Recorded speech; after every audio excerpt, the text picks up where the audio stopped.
रहमान।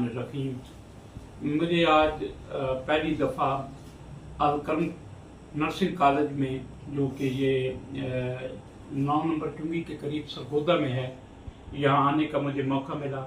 और इसके जो प्रिंसिपल हैं और इसके मालिक भी हैं मिस्टर मोहम्मद यूसुफ साहब, उन्होंने मुझे इतना मुतासर किया। उनके इखलाक ने, उनकी गुफ्तगू ने, उनके अंदर जो आदाब हैं उनके लिए, किसी छोटे से काम के लिए आया तो इन्होंने कहा कि मैं आपकी बात नहीं सुनूंगा, न ही मैं आपको सुनाऊंगा। आपने जो हुक्म दे दिया है मैं बगैर सुने और बगैर किसी आर्गूमेंट के आपका हुक्म की तामील करूंगा।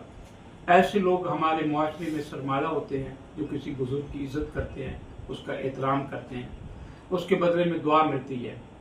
मैं अपने इलाके के जो स्टूडेंट हैं जिनको कोर्सेज का यहाँ पे एक नर्सिंग का कराया जाता है, और कौन सा कराया जाता है, LHV का, डिस्पेंसर का है, मुख्तलिफ कोर्सेज ये कराते हैं। हेल्थ साइंसेज के मतलब जितने कोर्सेज हैं, मैं अपने इलाके के लोगों, लिल्ला और पिंड दादल खान के लोगों को गुजारिश करूँगा कि अगर आप अपने बच्चे की अच्छी तालीम इस शोबे में दिलवाना चाहते हैं तो आप अलकरम कॉलेज, जो टुंगी नंबर 9 के करीब सरगोदा में वाक़ है, यहाँ अपने बच्चों को हसूल तालीम के लिए ज़रूर भेजें। और मैं अपने पहला बच्चा इनको अपना दरबार शरीफ का कलंदर बाबा बुखारी रहमतुल्लाह अलैह का एक स्टूडेंट इनको मैं भिजवाऊँगा, मैं ताकि ख़ुद से आगाज़ करूँ।